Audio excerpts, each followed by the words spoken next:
Assalamualaikum and hi. So my name is Abdul Muhim Abdul Rahim, matrix number AA181302.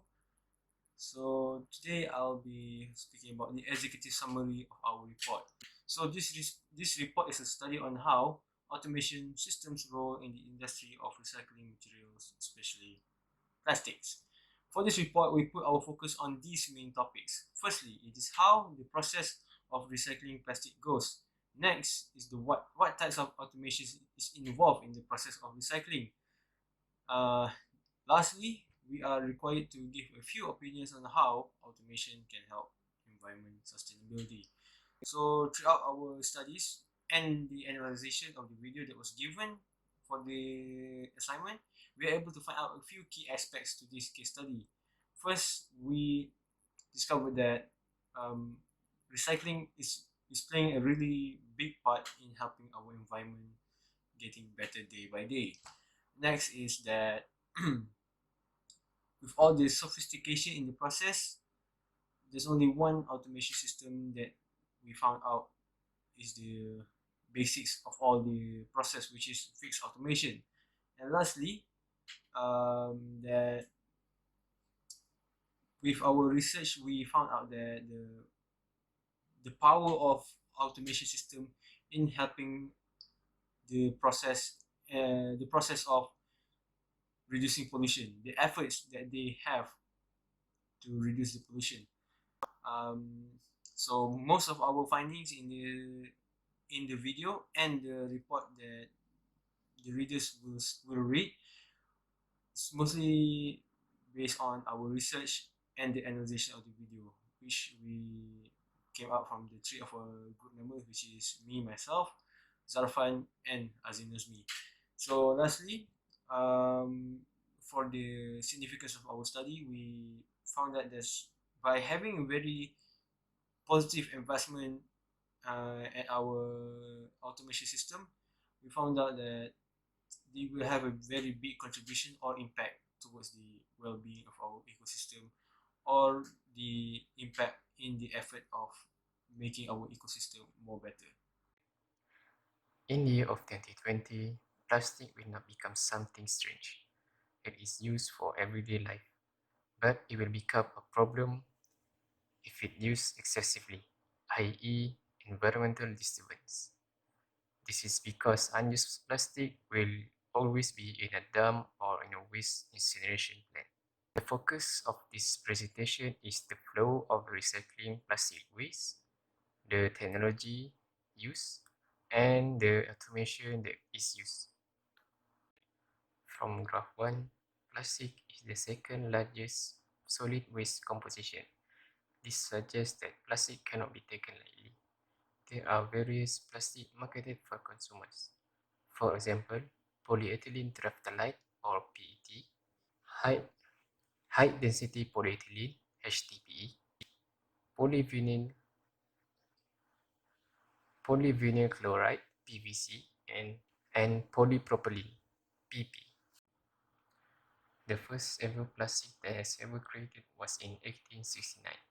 The genius man behind it is John Wesley Hill. He was inspired by a firm that offered an ample amount of money to substitute ivory. In 1980, all the plastic was discarded. This is due to the people and the government doesn't aware of the possibility of plastic pollution. Fast forward to 2015, an estimated 55% of plastic was discarded, 25% was incinerated, and 20% was recycled. Fortunately, a company named Milo is responsible for recycling plastic waste from Germany households. So I will continue the point from my friend Muhammad Azim Nazmi.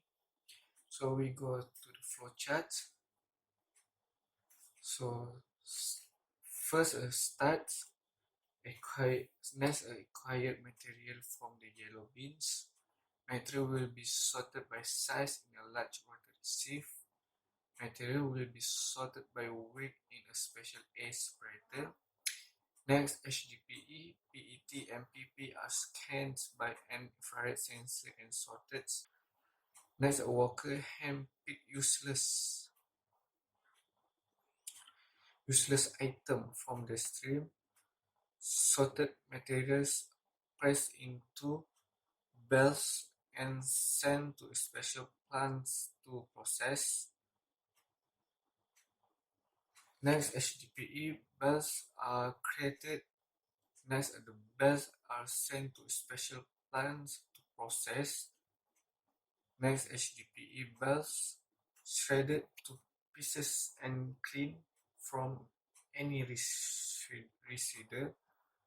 Next, a special procedure sorted out less unwanted remnants and flakes of HDPE are created. Next, HDPE flakes sorted out by color using a special sorter. Next, 800 kg of sorted HDPE. Next, HDPE melted in an extruder. The melts are filtered and purified again. The liquid feed plastics is cooled and processed into granules. Next, HDPE granules melted by special extruder. Next, recycled bottle of HDPE are formed. HDPE bottles are filled and delivered to shops. PET and PP going through the same process.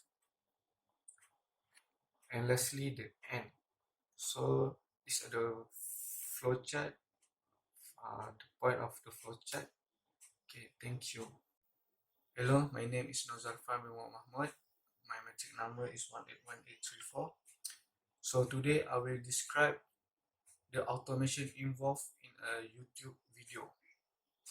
The type of automation involved in YouTube video about recycling plastic system. We choose a fixed automation because what we learn have a three automation. First, a fixed automation, programmable automation, and flexible automation. The fixed automation is more closest than to others. The point related about a fixed automation in the video, we will focus the consideration and advantage. So, for consideration, as we all know, fixed automation is a system. The entire recycle is used automatically. And the advantage, and lastly, the advantage, we can relate the video and a fixed automation. Advantage fixed automation is to process product at a high rate and low cost. Low cost means the item recycled from the yellow plastic bag. Hi there. So today I was given a task, which is task 4 in this case study, which requires us to give a few opinions on how automation system helps in the sustainable environment. So sustainable environment, what is sustainable environment first off? So as we can see, sustainable environment is environmental sustainability is characterized as a responsible relationship with the environment to avoid natural resource depletion or degradation and to enable long-term environmental quality. So in a more simpler word, it means that um, the product that we produce doesn't deplete too much of the natural resources that we have. All right. Next up, how does the automation system helps in helping the sustainable environment? First off, is the shift to renewable energy sources. So, robot and automation are critical for manufacturing goods to design top renewable sources of energy. So, the complexities of the renewable energy harnessing product design requires computer precisions that human employees cannot achieve. So, what does this mean? With the use of automation system, we can, let's say, produce more better renewable energy resources, such as better solar panels, better wind turbines, and with that, we can harness more energy, which is renewable, to replace, which is the non-renewable. So it shows that how important it is to have the automation system in helping us to shift towards the new phase, which is the renewable energy phase. Next up is they protect the health of the ecosystem. So the health of the ecosystem doesn't mean the only damage that we as the human causes, or we the humans as the culprits. Not only that, in the natural system, also there's a type of species that is called as invasive species that will cause damage to the particular ecosystem of the native species or the species that already resides in that particular ecosystem. So as a example, the lionfish. The lionfish is was presumably brought by humans to the Caribbeans and in North American seas. So the lionfish, they don't have the natural predators there, so they thrive in the environment. But they eat other important species such as snapper that we humans take it as a fish meat. So it is important to us. So with this invasive species coming to the ecosystem, it reduces the important species, the native species that is already there. So by using the automation system, we can help immobilize the the spread or the growth of the lionfish species. As example, the Guardian LF1, which is say to use that say to immobilize the lionfish until they are able to be put into a tube alive. Next is the to avoid excess pollution. So automation uses electricity rather than the oil counterpart heavy machinery, which uses non-renewable energy such as petroleum that emits CO2, as we all know. Petroleum or diesel emits pollutants such as CO2 or carbon monoxide. CO2 stands for carbon dioxide. Okay, by recycling or by having more automation system, it is without a doubt that automation uses the energy from the power plants that needed also non-renewable energy to function. But that doesn't mean that we use that reason to block out the benefits that having an automation that only uses electricity to function. So by having more development in the automation system, we can see that we can use or not use, but we can do more recycling. This can be shown when there's a lot more recyclable items that have been brought to the recycling center. The robots can sort it out by itself on the conveyor belt. So we don't need we still can use the workers, but it shows that by no doubt that having a robot is more efficient because it is, I would say, 99% more precise in separating the recyclable items. So it helps us to recycle more better products. So for the conclusion, you can see the graph here. What is shocking, the data from the graph, the production of plastics skyrocket from 1980 to 2015, achieved more than 7 million tons. If this trend continues, our beloved Earth will be full just for plastic.